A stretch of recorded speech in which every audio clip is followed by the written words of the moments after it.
When you dare to share, you break the silence. When you dare to share, you speak your truth. When you dare to share, you use the full strength of your voice. When you dare to share, it brings opportunity to own your story. So tell it, be heard, and at the same time, your sharing is someone else's learning, inspiration, motivation, empowerment, and hope. There's always an element to each of our stories that remains a secret. For some, we feel it's a dirty little secret. Dare to share your untold story exposes these secrets in a welcoming and positive way. I encourage each of you out there to dare yourself to share what is yours to tell. When we dare, it is the courage to do something really important. Let this be a vow to each and every single one of us that we take risk, we brave, confront, and face what is, while inspiring and empowering all communities. So let's break that silence and tap into mental beauty.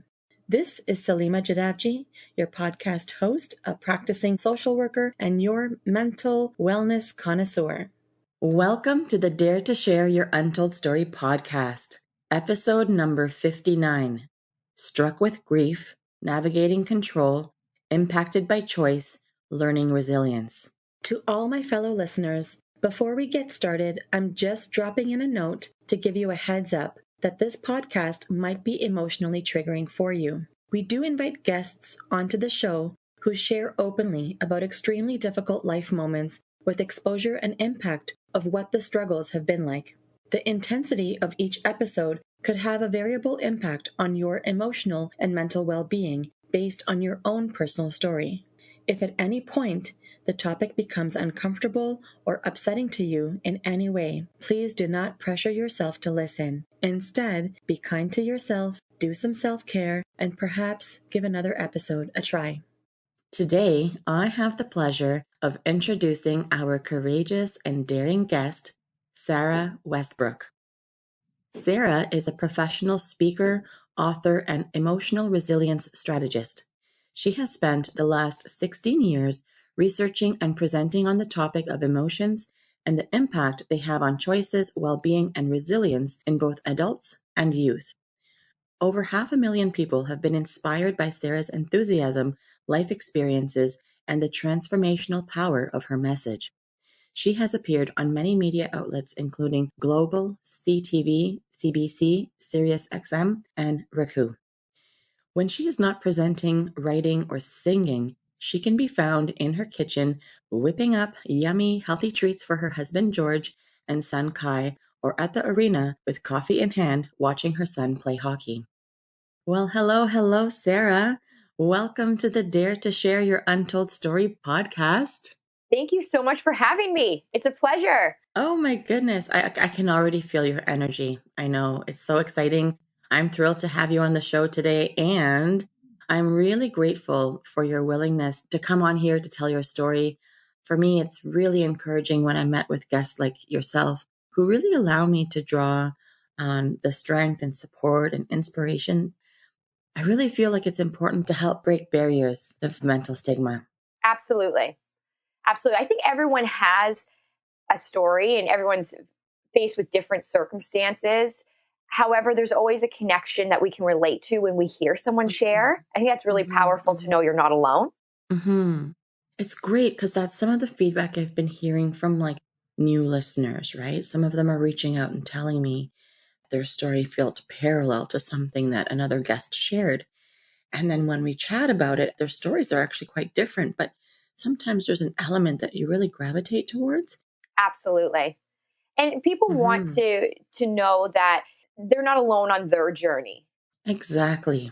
There's an element of common humanity, right? Just being able to, as humans, we're wired to connect with other humans, right? We're wired for connection.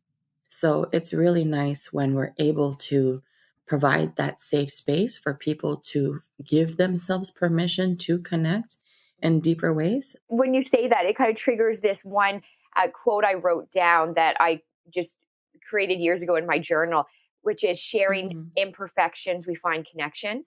And that idea of sometimes we think, well, this isn't a perfect part about me, I'm not going to share it. However, life is not about perfection, it's about progress. So when you Mm. take those things that you think are imperfect, that's actually what builds connection with people. It makes you unique, Yeah. it makes you relatable and Yeah. authentic. And I think that it's really cool. It takes a lot of courage. It takes a lot of Mhm. courage and Mhm. bravery. Mhm. It absolutely does. And, in case you're still wondering, which you may or may not be, this podcast, it's really about bringing forward those untold stories that people go through, whether it's directly about a mental health struggle or something else. And we know that no matter what is part of that person's story, there is impact on one's own mental health in some way. And typically it does remain tucked away. So, this platform is really meant to serve in a way to break barriers of mental stigma that have been conditioned in our society. So, that's why you're here. That's why you're on this podcast. The mission is for us to continue to encourage people to share and tell what people typically have reservations to express. And Hmm. so, that's why I'm bringing forward a trend, and it's called the mental beauty rethink. Sara, I'm curious. What's the first thing that pops into your mind when you hear this phrase, the mental beauty rethink? Mindset. The first thing that pops into my mind is, what mindset do you choose to have? And your mindset can Mm. create beauty within your life, like looking at Mm-hmm. the perspective of, what did I learn from this challenge? Mm-hmm. What did I gain? How is my story impacted by this challenge in a positive way? Or Mm-hmm. really looking at life as a journey. I think that to me is mental beauty. Mm. I love it. What a fascinating, insightful thing to just pop into your mind like that. Your brain is fantastic. Well, mindset's a big part of my practice, is really looking Yes. at what happens in life, yes, but ultimately, what story did I create about what happens? What meaning did I attach to what happens? And if I attach a Yeah. meaning that's very self defeating or very negative and a real big downspin, I find what you call mental beauty, which I absolutely love, actually starts to diminish, because then I start to feel emotions of even resentment to your own journey, as opposed to saying, okay, this happened, but now what can I gain? What can I learn? What meaning can I attach to it, so that I actually feel empowered to continue and to keep the journey going, as opposed to stay Mm-hmm. stuck in that moment? Mhm. Mhm. Absolutely. That's great. I am so excited to hear how your work somehow tied into this statement too, but it's true. I Hmm. mean, this notion of conscious living too, right? Like becoming aware, being in full presence, acceptance. I heard what you said about what's the narrative? What's the story that we're telling ourselves, right? And what's the meaning that we're taking from it and how are we applying that in our life? And I feel like I, on a regular basis, have these similar conversations with my clients too, right? So when they're stressed about something, it's like, okay, but what's the story here? What are the facts and what's the story, right? Hmm. Because we need to kind of separate that. And it all starts from mindset. So I really appreciate, how you were able to eloquently describe that for us today. Thank you. So, Sara, shall we get started? I Yes. am totally ready and eager to uncover your story today. Wonderful. Great. So, here we go. Sara, give us the newspaper headline of how you would title your untold story. How would it read? Challenges are chapters of your life, not your whole story. Hmm. So, what does this title mean to you? When we're in a challenging time, I think it Hmm. can be really easy to feel like it's permanent, and that the emotions that are Mm. attached to it are, will I always feel this way? Will my life always look this way? And sometimes your Mm. brain's like, yeah, it will, especially growing up, like as a preteen and a teen. Instead of looking at, no, no, no, this is a chapter and it's challenging, but it's not my whole story. I have so much more of my story yet to write. And this goes back to Hmm. that mindset of knowing that this is not your complete story, gives you hope, gives Hmm. you the courage to keep going. That's what it means to me. All right. I love it. I'm going to say your title again for you and make sure I got it right. Hmm. Challenges are chapters of your life, not your whole story. Yes. That's fantastic. That's great. Okay. Well, without further ado, let's segue right into what your untold story is all about. Tell us what that's about. I'll give you a chapter, right? Yeah. I'm going to give you a chapter of the story. So when I was 20, my dad died. And that was Okay. really a challenge, to say the least. Mm-hmm. It was one of those moments where I realized, even though people don't live forever, like that was that moment where I was like, oh, people super close to you can just be there one day and not be there the next day. Yeah. And so when my dad um, found out he had cancer, he died within 4 weeks. So from the time of his diagnosis, 4 weeks? Yes. And in all honesty, my dad could have gone to the doctor way before he did. I think he knew Okay. something was wrong, but he was like, I'm just going to, I don't want to look at it. I don't want to, I'm just going Right. to keep going. Right.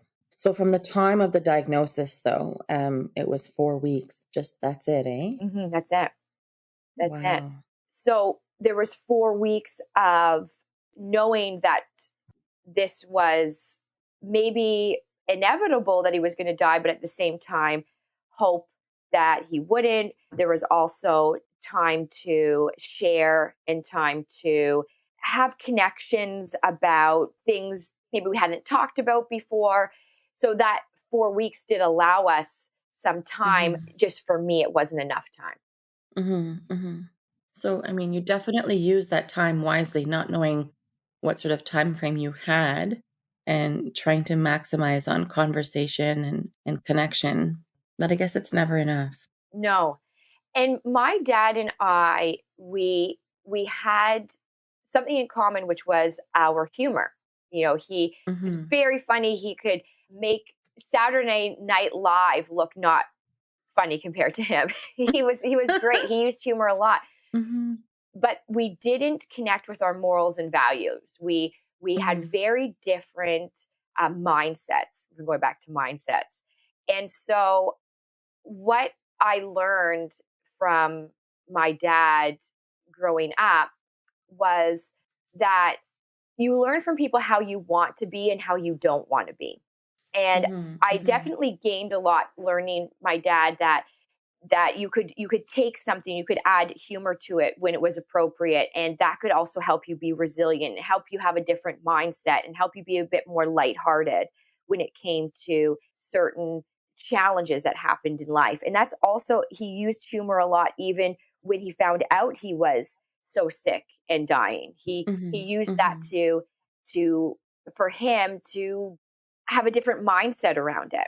Mm-hmm. Mm-hmm. I can Mm-hmm. remember he had it was called a going away party.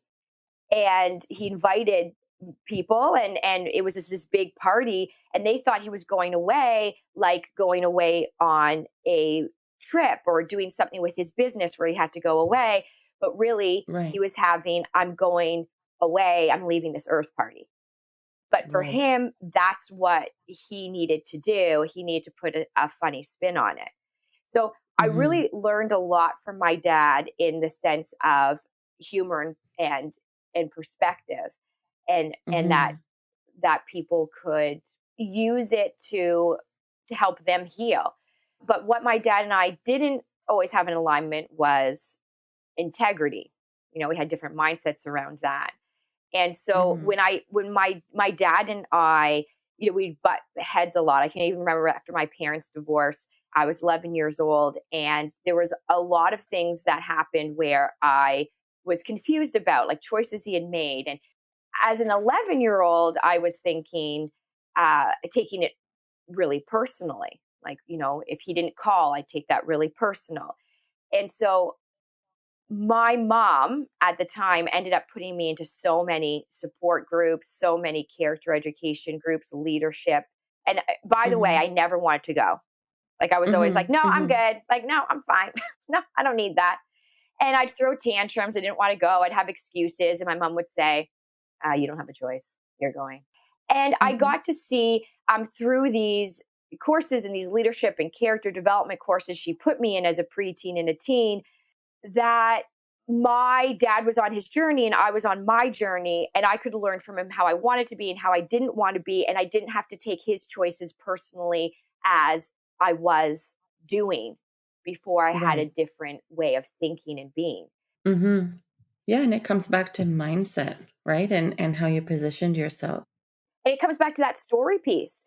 This is what happened. My parents got divorced. My dad left. But the story I had first attached to it was, he left. I'm not good enough. He mustn't Right. love me. Okay, so if he doesn't love me, then I'm trying to get love from other people. And it was just this big Mhm. void. And there was this ripple effect and then low self-esteem. And I had to Right. realize, okay, my confidence and who I am and my lovability is not attached to an outside force. Of course. Of course. So I gotta attach a new story. And so I detach the story, my dad left, but it's because he's on his journey. And that's not about me personally. I'm still lovable. I'm still enough. Yep. Right. That took work. So Yeah. by the time my dad died, um, we had actually created a really great relationship, even though there was, of course, bumps along the way and different Right. Right. bumping of heads.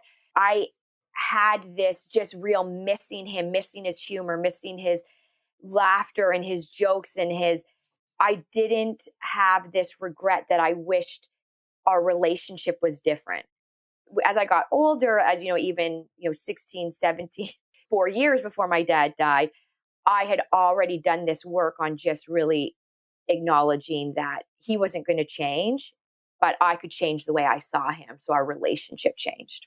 Right. And definitely it was an emotional journey. Like grief is usually an emotional journey, Mm. right? And you had your own emotional journey with him even prior to learning about his illness just through your teenage years as you've just shared. I'm curious about, what it was like to sit with that pain. I understand you didn't have regrets for how the relationship evolved and, what you were able to honor him for. And I'm just curious about what it was like when you were in it, even though it was a temporary state. What was it like?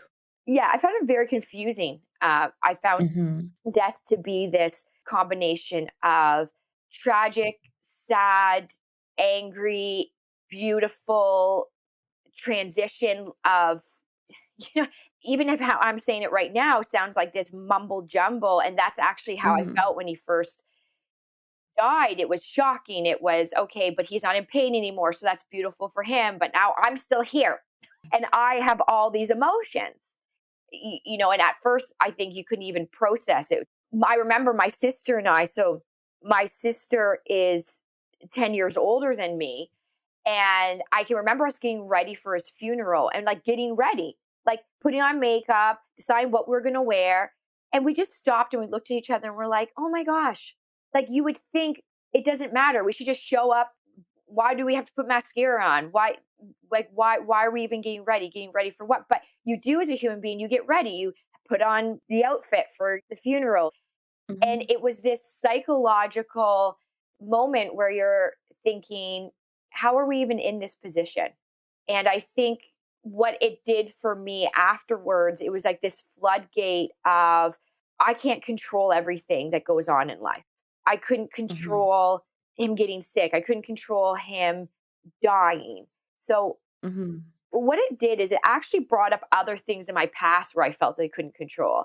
I remember this one student in my class making fun of me every day in grade 7. Like it's like the floodgates open from even the younger years of my life. It's like it all came to Mm-hmm. this moment of okay, so what can I control? And for me in that moment, not consciously, but looking back, I can see the chapter. And for me, it was eating. And it was like, well, I can Right. control what I eat and what I don't eat. And I started to go down this unhealthy path of Mm-hmm. controlling my eating to the point of becoming fixated and focused on it. It's like I needed to Mm-hmm. focus on something different. So I just focused on that. And it Right. became very unhealthy. Right. Were there other things that you did that were not so healthy in terms of like not knowing what to do with your emotions, or was it all related to the eating? Yeah, it was related to the eating. I can remember thinking even, well, my dad can't eat because he's dead. So then I'm not going to eat much. Like it was this Right. psychological moment, and then it became something I didn't realize at the time, until I was in it, where it became something else for me to focus on. Because if I was just focused on what I was eating and not eating, and then I wasn't focused on everything else, the grief or the emotions around it, I could just focus on that. It became this thing where I felt like, oh, this is going to be a healthy choice. This is going to be a good choice because I'm going to really, and when I do eat, I'm going to make sure it's super healthy. But it's like that moment where you feel like you're in control, and Mhm. you actually lose control. So you do it because you Right. feel like you're in control, Mhm. and then it takes control over you, and it becomes this obsession of, okay, well, this isn't healthy. Right. Because sometimes, like, what I find is people are sometimes chasing to control things that they don't have control over. So Mm. we're focusing on the thing we don't have control over to regain control. So we feel less and less in control. So it starts to feel like helpless, right? Or it could be hopeless for some people. But it becomes like a tailspin because you're trying to focus on something you don't have control over, but you're trying so very hard to control it. Yeah, it's like a tug of war. Mm. And I Mhm, actually, mhm, speaking of war, I actually wrote a song because I've been a singer songwriter mhm. my whole life. And I wrote a song called At War with Myself. And that was actually Okay. me coming out the other side, being kind of going back to those tools that, and I'm so grateful for my mom putting me in these courses that I did not want to go into as a preteen and a teen, because I had tools in my back pocket that I could, even Right. if I wasn't using them all the time right away, they were there. It's like that saying, you can take a horse to water, but you can't make them drink. Yes. But when Right, the horse is thirsty, it'll know where the water is. And right. it's like, okay, so I knew where the water was. So maybe I wasn't thirsty at the time, but then I knew where it was and I could start to pull from it. And I wrote this song called At War with Myself. And you can actually, listen to it on Spotify, Mhm, Apple Music. And it was all about being at war with who I was in my body, and wanting to break free from that, wanted to not be at war with myself, but to be on a journey where I embraced myself and my body and the challenges I experience in life, knowing that I don't have control over everything that happens. I don't have mhm, control over even the body that I was given, but I have control over making it the best it can be, the healthiest it can be, mhm, being mhm. on my own team, and knowing Right. that life will throw you a curveball and that will trigger a lot of emotions, but it's who you become from it and how you work with and through those emotions. And that Mhm. became my new focal point, my new journey. Right. Very interesting how you're able to do that. I'm wondering if you can tell us a little bit more about how you were affected having gone through the journey of grieving the loss of your father and learning your path to connect to your emotions. Is there any more that you can share about how you were affected? Yeah, I would say it's interesting when I think back to my dad. I have a picture of him right now hanging on the wall. I'm looking at him. And year 5 for me in the grief journey was somehow really difficult. And I don't know why year Mm, 5, because some people are like, well, year 1, and, because then you've gone through the missed occasions with them, or the Father's Day without right. them. But for me, for whatever reason, was year 5. So I don't know if it was because I'd suppress the emotions throughout the journey by refocusing on controlling my eating and in an unhealthy way. And so that took up a lot of my Mhm, space. So year 5, when I was going through my own healing, more emotions came up. mhm, It was like I was going through the journey of grief again, even though it'd been 5 years. And that's why I really think right. grief is a journey that's unique to everyone, because there's going to Oh, be sure. waves of emotions that are really intense, and then they subside and you're like, oh, I got Mhm, this. And then other days you're like, oh my gosh, I'm falling apart. mhm. Yeah. And I remember I wrote a letter to my dad. Did you write a letter Yeah. in Oh, year yeah. 5? Yeah. And I was all over the place with my emotions. I was mad. Mhm, I was mhm, mad at him for dying. I was mad that he would not be at my wedding and walk me down the aisle. I was Mm, sad. I was annoyed that he didn't take care of himself better. I was grateful for the moments we had. Like my letter was all over the place. yeah. Yeah. And I can remember my mom had told me to do this because she used to be a grief facilitator. And I didn't know how helpful it would be. I was like, oh, Yeah. mom, like write a letter. And it was so helpful. It's not that it took away all the grief or all the emotions. No, but I think it helps you to process, Hmm. right? All of the different things that you're experiencing. And, it's not like new information comes out. It's just all mumble jumbled in your mind, right? So, Oh, it was a mumble jumble. yeah. And then at least when you have it come on paper, that visual can really kind of give you perspective like, oh, crap, there's like crap ton of stuff that's going on inside my mind. And it's easier to organize your thoughts and sort things out and give yourself reality checks and then check out your story and the facts, right? Then you're able to start doing things to help you process, Hmm. make sense of it. Absolutely. Yeah. Hmm. And that there's no right or wrong way.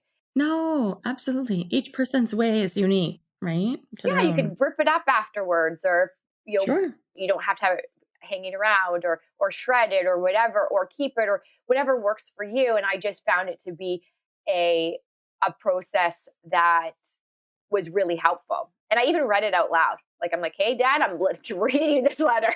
Mm, that's So great. I think sometimes Hmm. we think, well, I shouldn't be mad at the person for dying. It's not their fault. Well, no, Right. I'm mad. I'm mad. I'm mad because I had an expectation. Yeah, I'm hearing that you gave yourself permission to feel all your feelings. Hmm. Absolutely. And I think it helped me dive more into even the work I do today with emotional resilience, which is you have permission to feel what you're feeling, but you got to find healthy ways to move with it and through it. And like I was telling you, I've done some unhealthy ways, like the controlled eating, and then realizing, okay, but now these are healthy ways. And there's ways that you can give yourself permission to feel and move with them and through them instead of trying to suppress them or avoid them by doing unhealthy things. Hmm. And that's a journey in itself. And knowing that Right. you're enough and you're lovable and you're capable and you matter.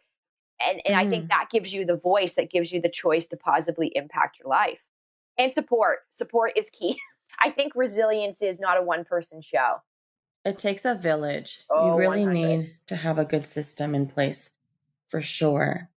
Sarah, I am curious about something. So, talking about grief, in your grief journey, sometimes when we think grief, we only think about death, right? But you and I both know that we can grieve transitions, we can grieve the loss of relationships, we can grieve any kind of change, right? And so I'm curious for you, if you're feeling willing and okay to share, if you can draw on any parallels that you experienced from grieving the loss of your father when he died and looking back to when you said you were 11 years old and your parents had their divorce, do you see any parallels there between those two processes for you?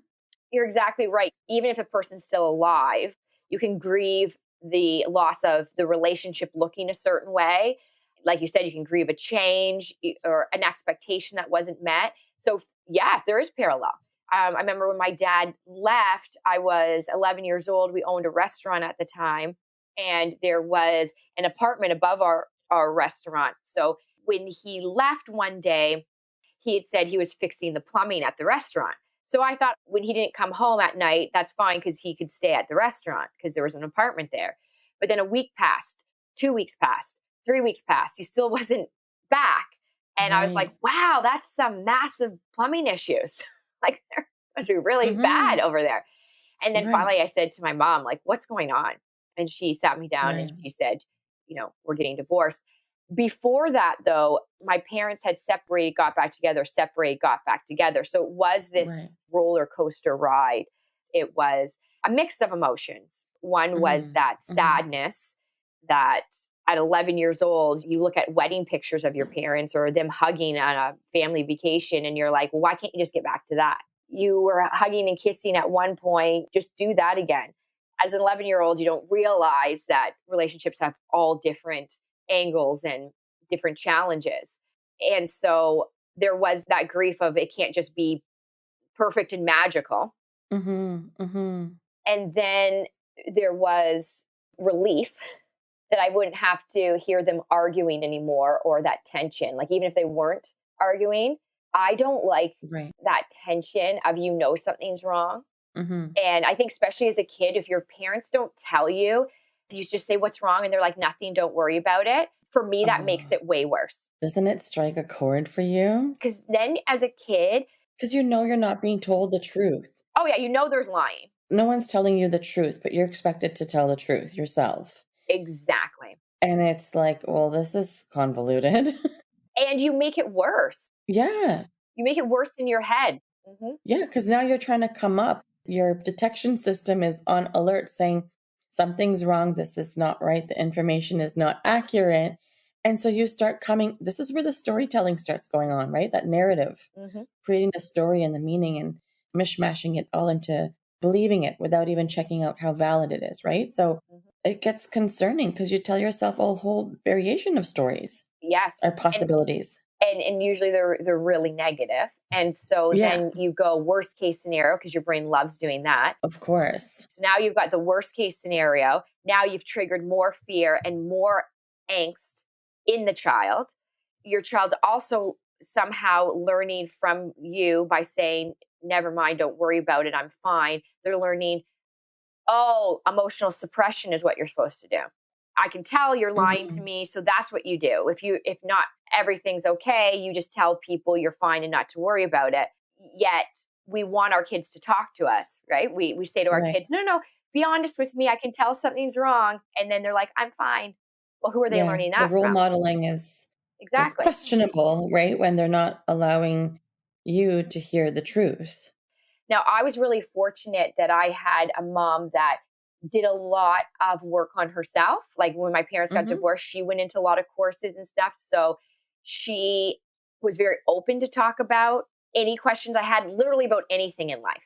Like, it could Right. be about literally anything she would answer. So she would never go into detail that wasn't age appropriate. And one thing Right. she never did is Mm. blame my dad. Right. Her end result was always respect, even though she's like, we talk about it now because we work together and also have created a strong bond.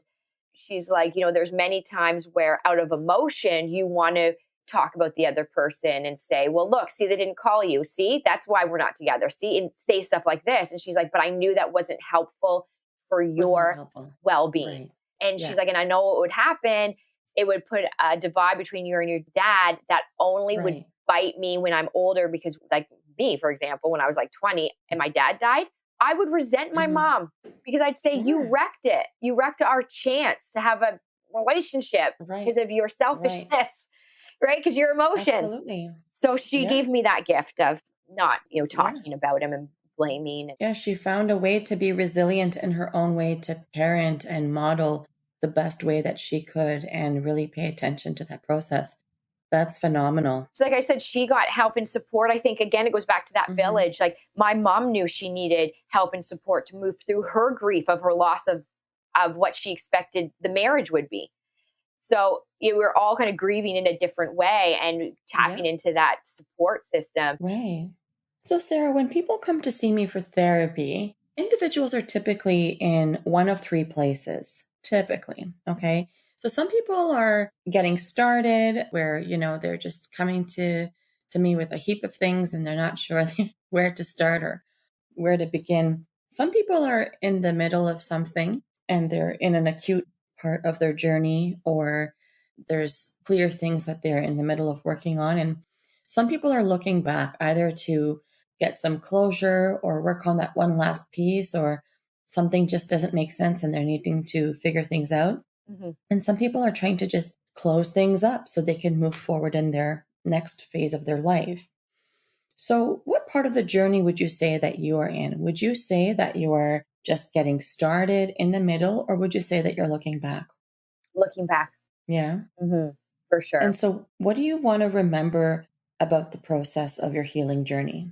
One thing that I think really helped me along my journey is allowing myself to feel all the emotions, Mm. name them, notice how they impact my body. My heart races when I'm anxious, or my stomach hurts, or I get a headache when I feel stressed. Like, just really notice my emotions and how they also physically impact me.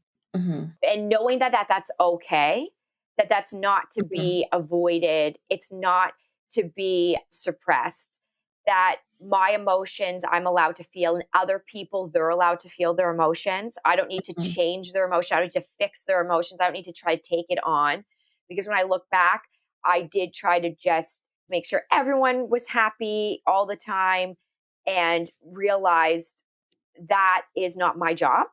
My job Right. is to notice that I can support people, I can be there, but I don't have to take it on for them. Like, that's not my Mhm. job.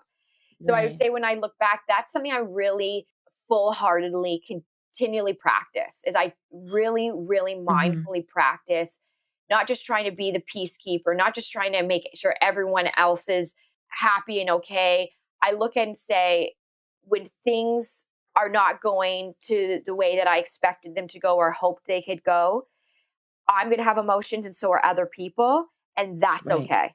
Yes. Excellent. Yeah, healthy boundaries, internal healthy boundaries, right? Absolutely. So I want to circle back to something, Sarah. So I'm curious. I mean, we've talked a little bit about how your mental health was affected throughout this entire grief journey and this entire process. Can you say a little bit more about how this untold story of yours affected your mental health? What are some other components that you experienced? I would say, going back, I'd had to do some real work on just embracing myself and working on my confidence. I would consider myself, growing up, I was very outgoing, Mm-hmm. but I lacked confidence. And I think we Mm-hmm. can mesh the two together. Like, if someone's outgoing, then they must be confident. No, no, no. You can Right. be outgoing and not confident, and you can be reserved and be super confident. Mm-hmm. So Mm-hmm.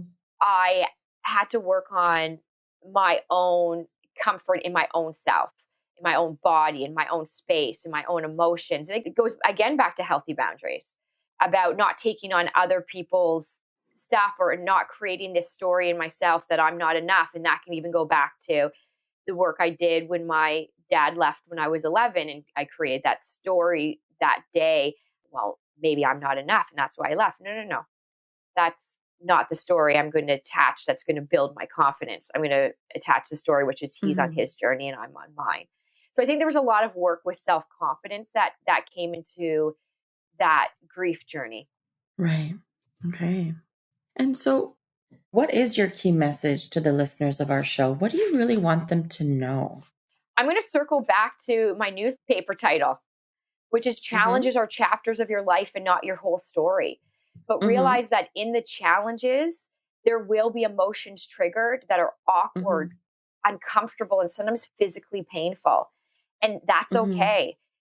Mm-hmm. Instead of masking them or trying to avoid them or suppressing them, find ways and find help to actually bring them to the light, so you can practice being aware of them, Mm-hmm. tolerating and managing them in your body in a healthy way, so that you can move with them and through them to build emotional Mm-hmm. resilience, knowing that there's so much more of your story yet to write.